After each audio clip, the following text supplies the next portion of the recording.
Nah, ibu daripada ibu nonton gosip, ya lebih ibu belajar agama. Untuk apa? Ketika didik anaknya. Kan bagus kalau ibu punya pemahaman agama, sehingga apa? Anak bisa tempatnya bertanya.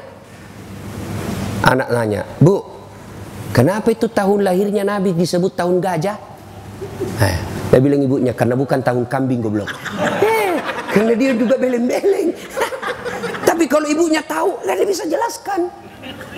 Ya, nah, kau pakai tanganmu makan lebih utama pakai daripada pakai sendok. Kenapa? Dia jelaskan melalui medis bahwa di tangan ini ada bakteri-bakteri. Kalau dia campur dengan makanan, maka bakteri itu lebih cepat hancur di dalam perutmu dibanding kalau pakai sendok.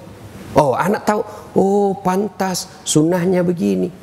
Dan orang yang punya ilmu dengan baik, hidupnya akan tenang. Orang yang punya ilmu dengan baik, hidupnya akan tenang. Contoh, ada yang pernah tanya saya, Ustadz, saya dengar ceramah katanya kalau Ramadan boleh berhubungan suami istri. Kalau malam, saya memang boleh. Yang penting istrimu. Biar malam tidak boleh kalau selingkuhmu. Jadi istri boleh kalau malam. Dia bilang apa? Astagfirullah Ustadz, saya sudah 5 tahun biar malam tidak juga. Kadongok kok. Makanya belajar ku agama. Coba, kalau punya agama kan enak hidup. Maka ibu belajar agama. Inilah pentingnya. Pertama kata Nabi, tuntut ilmu pengetahuan. Maka ayat pertama turun, Iqra, baca. Tidak bisa tiap pekan ibu, sekali sebulan lah, kumpul-kumpul. Cuma kalau datang ki begini bu, jangan bersaing. Kada tong ibu-ibu pergi begini, damai tapi gersang. Damai tapi gersang. Jadi korbanlah yang gosip. Apa? Dan tidak cerita tapit mulutnya dong. Penyakitnya ibu-ibu. Apa? Palsu lipstiknya. Kenapa kau tahu? Melengket di giginya. Datang pengajian cuma datang mencela. Saya paling sering korban itu bully. Saya lewat ibu-ibu langsung, itu juga bajunya waktu di YouTube. Sudah, ini yang jadi masalah, masuk setan. Ibu gosip, maka yang baik kalau diajak gosip, apa jawaban ibu? Na'udzubillah min zalik. Kita berlindung kepada Allah dari keburukan seperti itu. Kan ada rajinnya pengajian istrinya, iya. Wih, 4 kali pengajian 1 bulan itu istrinya, tapi kasihannya suaminya selingkuh. Nah, untuk apa ibu cerita begitu? Apa faedahnya? Mestinya ibu, na'udzubillah min zalik. Kita berlindung kepada Allah. Belum tentu suami kita lebih baik dari dia. Sudahlah, tidak usah cerita itu. Tapi kan kita bukan ini. Yang kita lebih senang. Iya. Padahal tidak tahu itu. Ilmu codok. Dia bukan urusan dan urus itu. Yang selalu saya istilahkan toge. Ibu-ibu tahu toge? Coba lihat toge. Selalu ikut campur toh. Soto Banjar ada, tahu ada, pecel ada, gado-gado ada. Nah, karena dia selalu ikut campur, makanya Allah takdirkan tidak ada yang lurus, semua bengkok. Makanya kalau ada ibu-ibu kumpul begini, bila sindir aja Pak toge nih ya. Sudah? Nah, 1 ayat pertama turun, Allah perintahkan untuk belajar. Belajar. Nah, yang kedua, kalau bapak mau sukses dunia akhirat, setelah itu ahsin kalamaka, haluskan tutur katamu. Demi Allah, tidak ada orang yang benci orang santun bicara. Makin tinggi jabatannya, makin banyak hartanya, makin status sosialnya baik, tapi kalau santun bicara, orang makin senang. Bahkan apa? Dia akan menjadi teladan buat orang lain. Kau lihat itu, orang kaya itu, bangsawan, pejabat suaminya, masa, kok lembut betul istrinya ngomongnya, nggak kusangka, baik betul istrinya. Orang akan jadi kagum. Tapi ini bukan pejabat istrinya, suaminya bukan orang kaya, bukan bangsawan, bukan pejabat, nggak kasarnya bicara. Nggak ada yang senang itu begitu. Maka orang semakin santun ngomong, makin dicintai orang. Coba, adab Santun ngomong.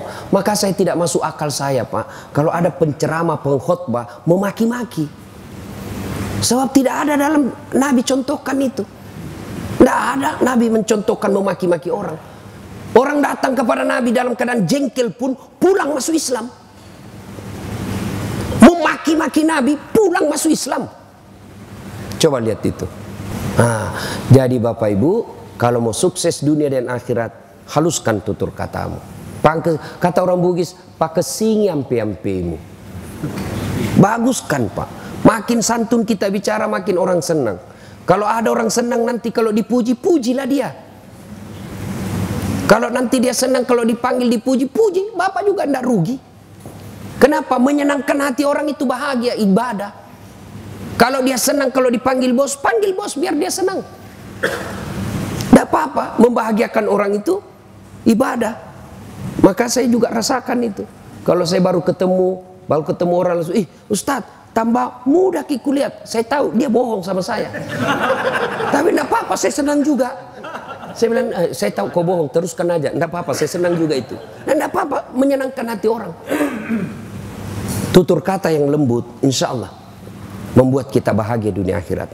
Tidak ada musuh, Pak.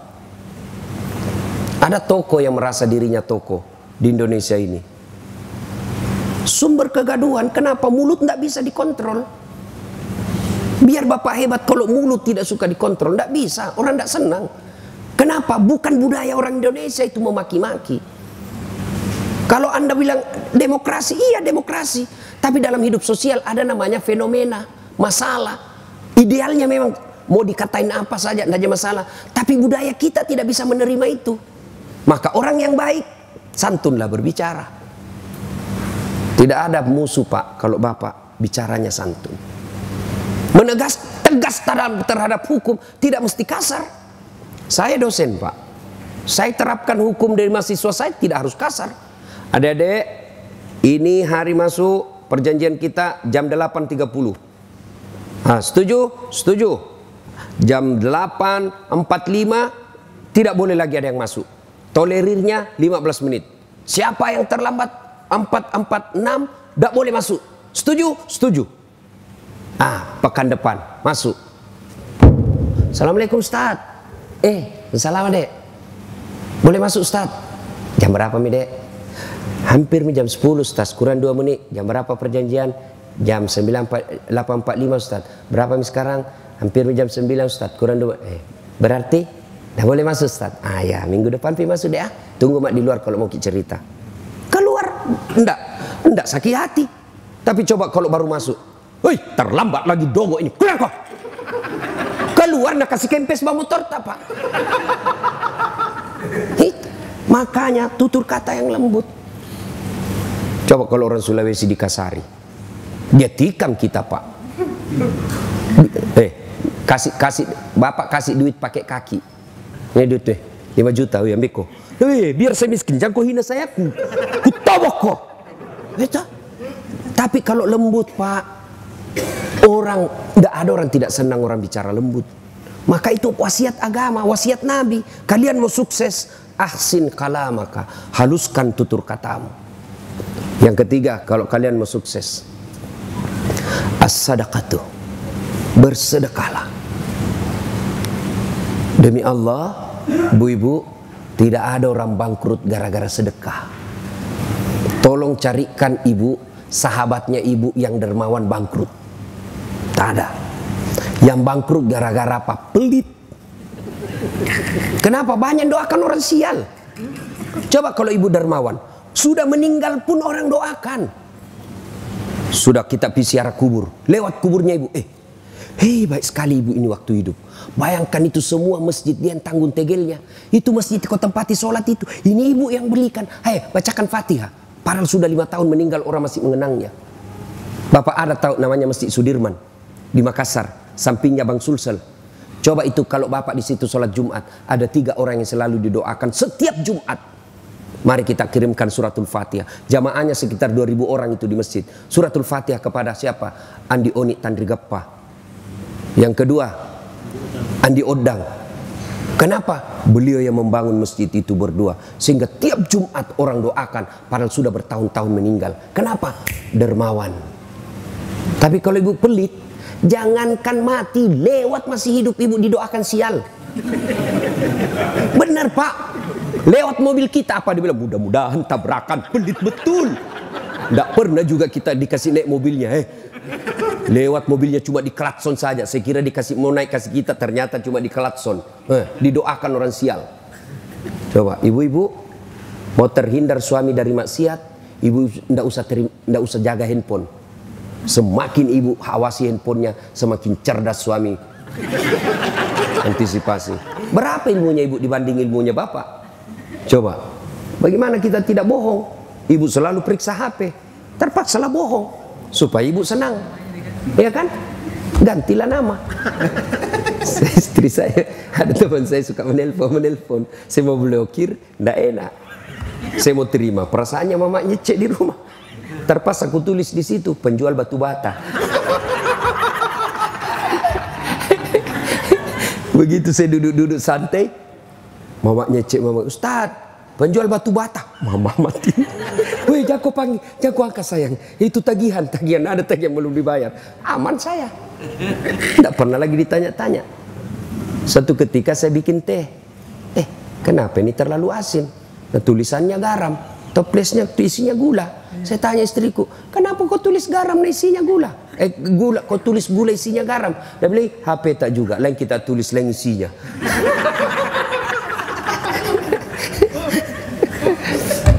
Sedekah ibu-ibu bersedekah, sebab di akhirat nanti itu ibu nafsi-nafsi. Siapa yang sedekah? Suami sedekah, ibu tidak dapat. Ibu sedekah, suami tidak dapat. Kecuali kita sudah bersepakat, Pak, hari Jumat sedekah ya. Nah ini, Pak, hari Jumat Pak, sedekah, jangan lupa sunnahnya sedekah di hari Jumat mulia ini. Oke, berapa? Saya 1 juta juga Pak ya. Bapak bilang, iya, ibu dapat. Tapi kalau sebaliknya, suaminya ada nih di kantong 1.500.000. Bu, kasih saya baju sholatku itu. Ibu dah, Pak, kenapa ada ini 1,5 juta? Pembeli semen masjid. Apa sok kaya, semen. Tidak usah itu, mari itu, untuk bisa ini belikan cincin ini. Nah, suami masuk surga, ibu di blender nanti di akhirat. Ada kan begitu. Apalagi kalau suami takut sama istri, mau bersedekah tiba-tiba tidak jadi. Apa masih sok kaya kamu? Suaminya langsung mengalah, ya sudahlah terserah kau. Ada suami begitu di sini? Takut sama istrinya? Ada. Berhenti jadi laki-laki Pak. Kalau Ustaz, saya tidak, cuma istriku lebih berani.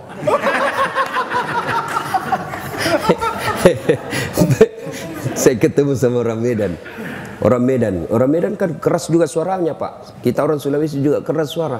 Sama Pak, sama keras suaranya. Cuma bedanya orang Medan takut sama istrinya. Terus orang Sulawesi, istrinya lebih berani. Ibu bapak saudara-saudara sekalian, bersedekahlah. Di akhirat kelak, Nabi pernah ceritakan ibu, di depan pintu sorga ada 4 manusia bertengkar masing-masing mau masuk sorga. Siapa? Dipanggil orang pertama.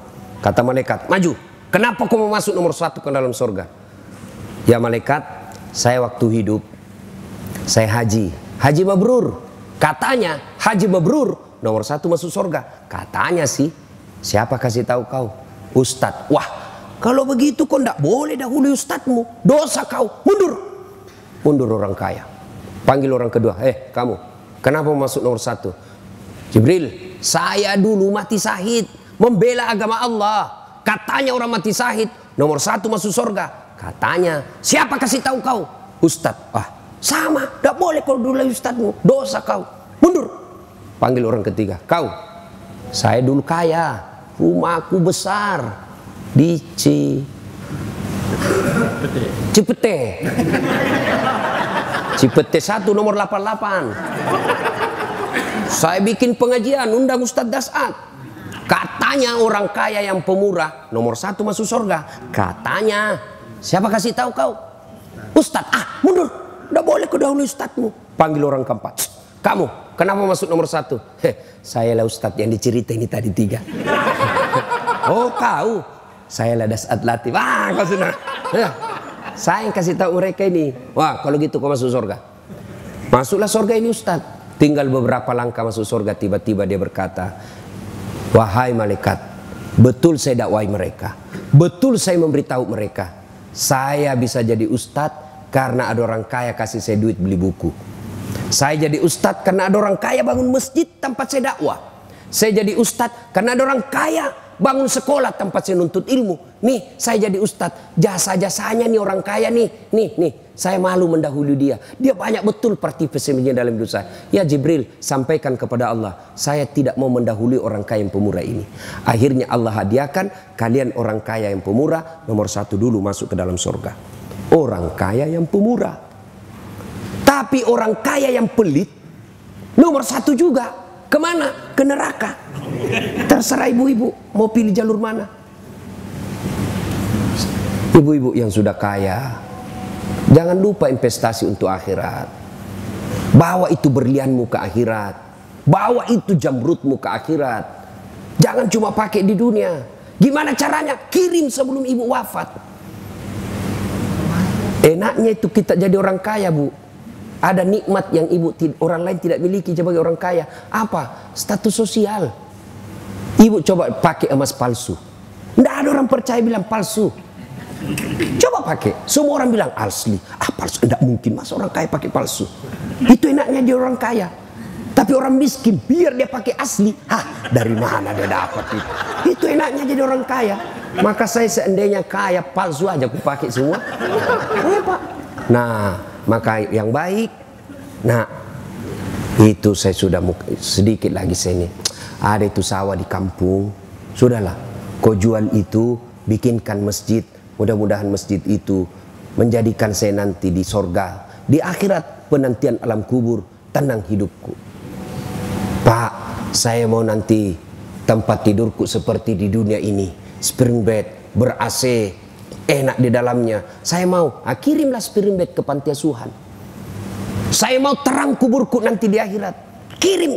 Karena ibu dikubur, ibu bukan menanti 1 tahun. Bukan menanti 100 tahun. Menanti sampai hari kiamat. Dan ibu kalau meninggal, siapa yang kuasai hartanya ibu? Ibu kalau meninggal, siapa? Istri kedua.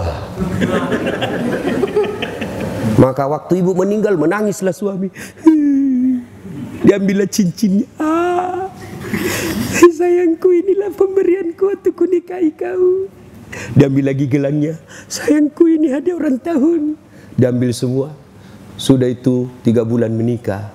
Maka dia kasihlah istrinya yang baru. Sayang, ini cincin paling disenangi istriku yang dulu. Ibu sudah dikubur. Suami enreyen dengan istri baru. Maka lebih baik ibu bersedekah. Sedekah ibu, sedekah. Ya, sedekah. Maka ibu akan menikmati dunia akhirat. Tidak betul juga kalau ada ustadz bilang, saya tidak setuju juga kalau ada ustadz bilang, tidak usah kau cari uang banyak-banyak, tidak bawa mati. Salah. Cari banyak-banyak, bawa mati. Gimana caranya? Kirim sebelum mati. Saya mau nanti kuburku lapang, bangun masjid yang besar, insya Allah. Ibu-ibu mau terhindar suami dari maksiat, sudah. Bagaimana? Tolak bala dengan apa? Sedekah. Sittatu tasidupul umur, kata Nabi. Ada 6 sifat membuat umurmu jadi panjang dan kau tertolak dari bencana. 1 diantaranya kata Nabi, as-sadaqatu, bersedekahlah. Jadi kalau ibu-ibu sudah mulia, lihat gelagat-gelagat suami sudah lain-lain. Setiap terima handphone sembunyi di kamar mandi. Sudah patut dicurigai itu. Daripada ibu curhat di Facebook, curhat di WhatsApp, tidak kusangka kau begitu.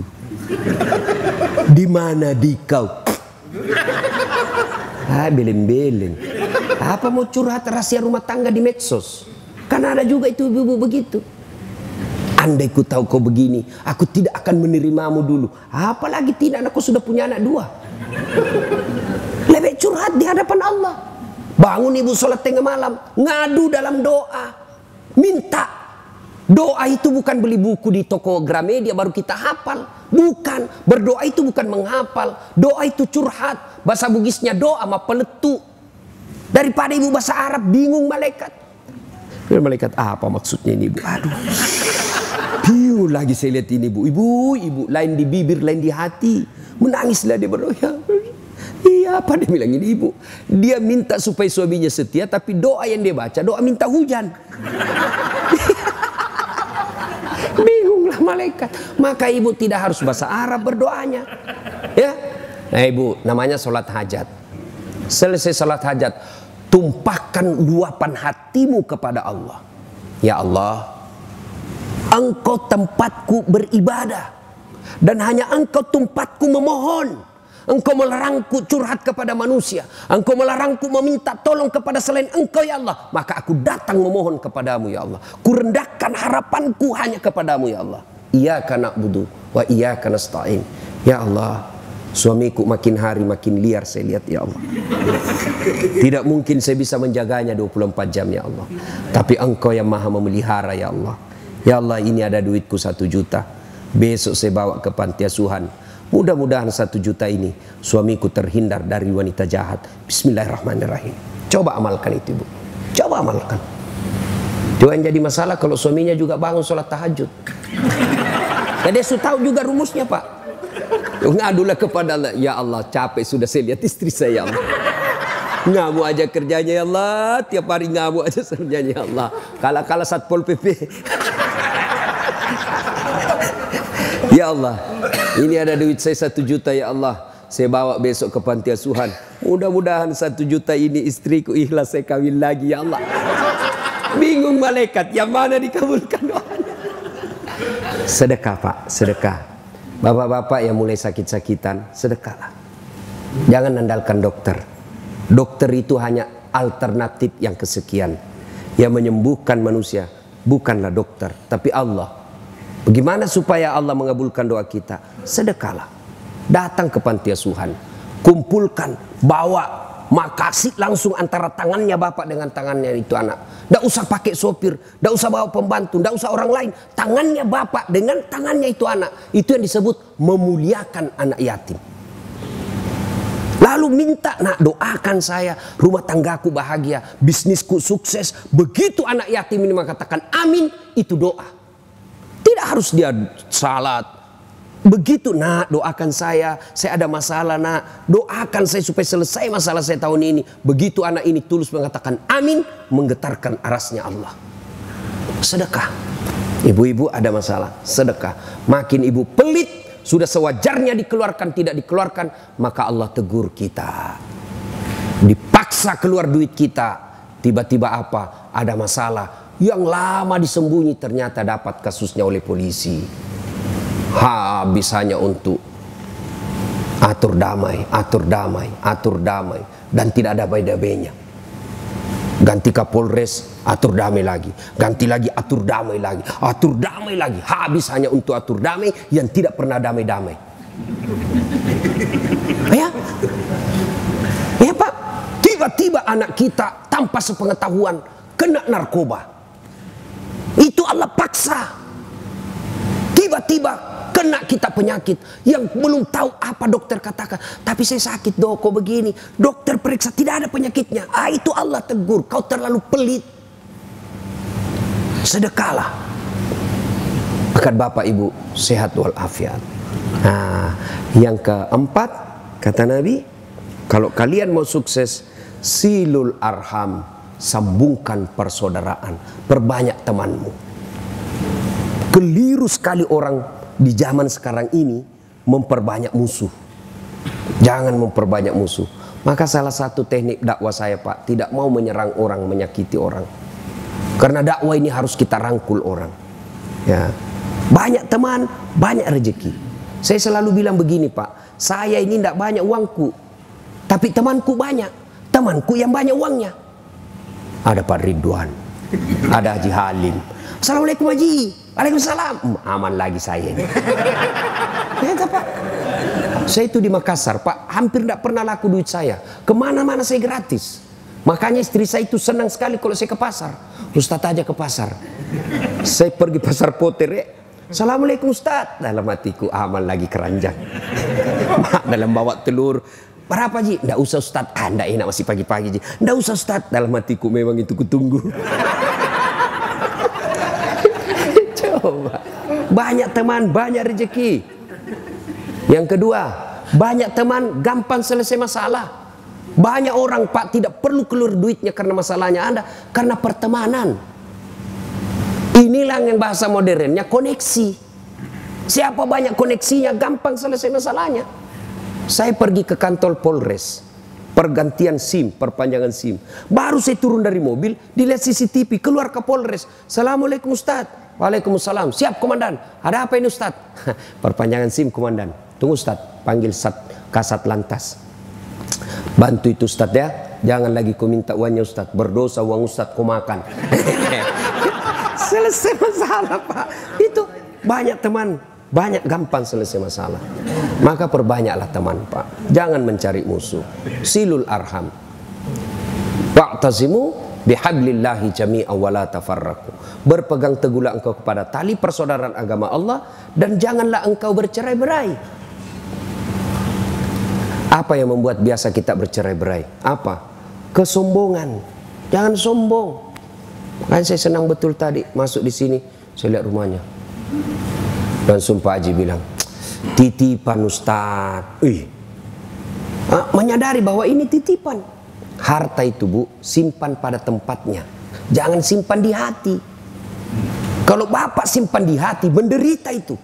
Sendalmu yang 70 juta simpan di kakimu.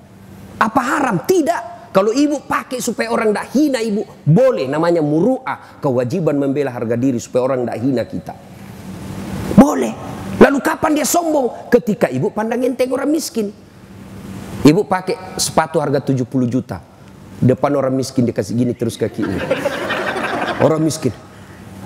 Kau tahu ini 70 juta ini. Kamu sombong. Meremehkan orang. Bapak pakai harga baju krokodil yang cap buaya. Katanya kalau asli buayanya menghadap ke dalam, kalau palsu menghadap keluar, jadi buaya darat. Apa sombong? Tidak. Kapan dia sombong? Ketika Bapak katakan, Ustadz, kau tahu ini 3 juta ini tidak bisa kau beli Ustadz. Sombong. Kau remehkan Ustadz.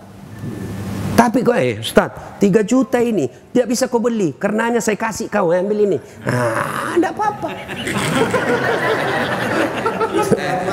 Ya, jangan pernah meremehkan orang, titipan aja. Ya, sombong bisa memutuskan persaudaraan. Yang kedua, yang bisa memutuskan persaudaraan, sakwa sangka. Orang belum tentu pikirnya itu kita pikir. Mentang-mentang dulu itu saya yang sukses itu, saya yang pertama kasih kenal itu di polisi sehingga banyak usahanya. Kalau bukan saya, nggak jalan itu. Tiba-tiba ditelepon nggak dijawab, sangka baik. Mungkin lagi sholat duha. Tenang perasaan, ibu-ibu juga begitu. Telepon suami tidak dijawab, sangka baik. Suamiku lagi mengaji. Alhamdulillah. Telepon lagi duhur. Lagi jamaah ini di duhur ini. Tanam perasaan. Kasih tanam perasaan, sangka baik. Tiba-tiba dapat WhatsApp teman. Saya lihat suamimu di atas mobil. Cantik betul. Suamiku lagi nge-grab.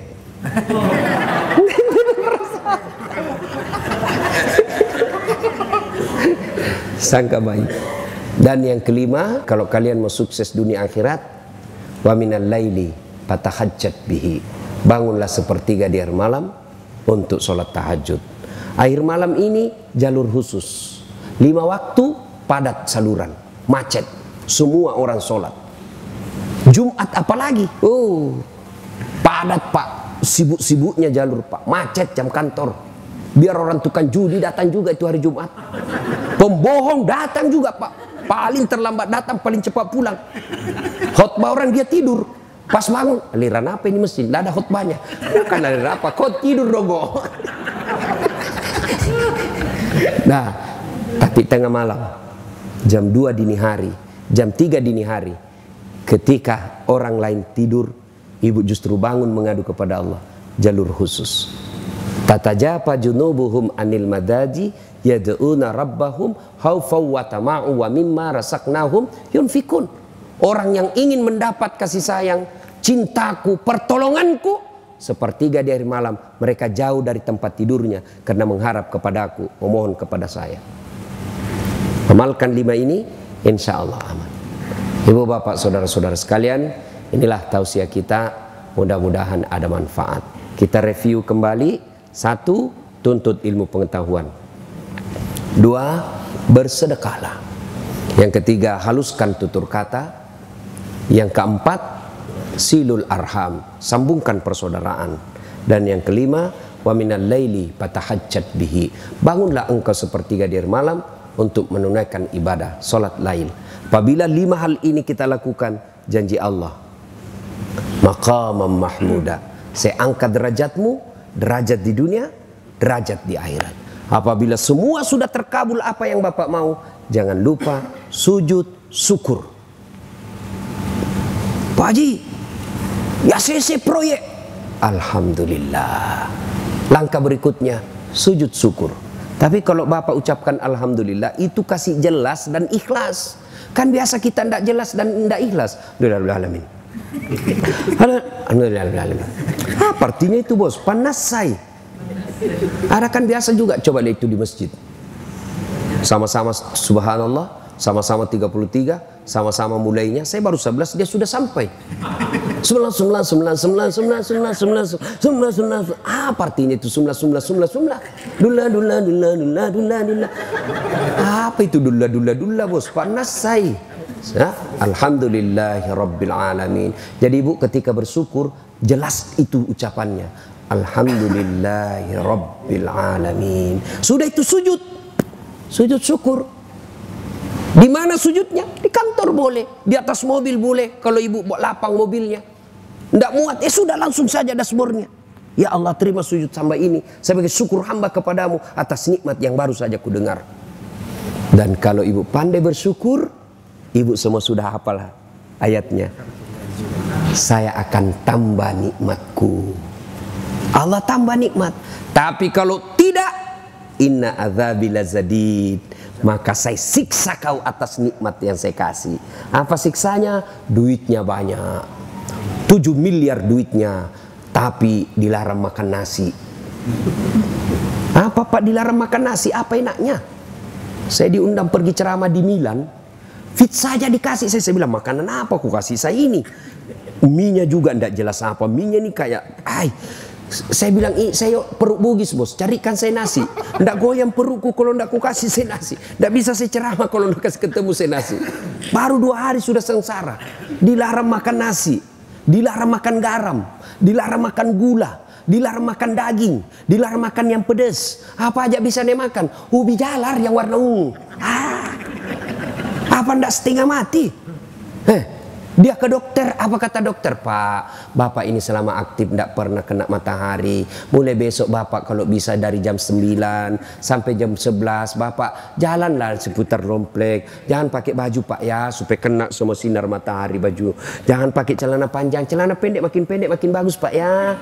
Jangan pakai sendal, kelilinglah dia di komplek dari 9 pagi sampai jam 11 tidak pakai sendal, tidak pakai baju. Apa bedanya sama gembel? Itu azab Allah. Mobil harga 2 miliar tapi tidak pernah dinikmati. Baru 10 menit di atas sudah stres. Rem. Mobilnya 2 miliar tidak bisa dinikmati. Masuk di kamar kata dokter, Bapak tidak boleh pakai AC. Duitnya 7 miliar tidak bisa tidur. Itu sudah azab Allah. Dan percayalah, sesungguhnya Allah Maha Pengasih. Tidak mungkin Allah menyiksa kita apabila kita taat kepada Allah. Dan puncak ketaatan itu adalah sholat 5 waktu. Yang kenapa dia sholat 5 waktu? Karena sholat inilah penghambaan kita secara totalitas. Saya ulang, sholat inilah puncak pengakuan kita sebagai hamba totalitas. Semua, lahir batin. Puasa penghambaan, tapi masih bisa bisnis. Ya toh? Haji penghambaan, tapi masih bisa niaga, masih bisa peluk-peluk istri, masih bisa dengar musik, bayar zakat, masih bisa penghambaan itu, tapi masih bisa kegiatan lain. Tapi sholat 5 menit tidak boleh ada kegiatanmu lain. Total lahir batin kau mengaku hamba kepada Allah. Tidak boleh bapak sholat sambil gendong-gendong istri. Tidak boleh, belem-belem pas itu. Nah itu puncak kesyukuran kita, ketaatan kepada Allah Subhanahu wa taala. Terima kasih, mudah-mudahan kehadiran saya ada faedah. Terima kasih kepada Pak Haji yang mengundang kita datang ke tempat ini. Sebagai rasa syukur kita doakan sahibul bait, tuan rumah, sukses segala usaha, bahagia rumah tangga, dan dilapangkan segala rezeki beliau. Amin. Lebih dan kurangnya mohon dimaafkan. Nun wal kalam ya misturun. Billahi pisah.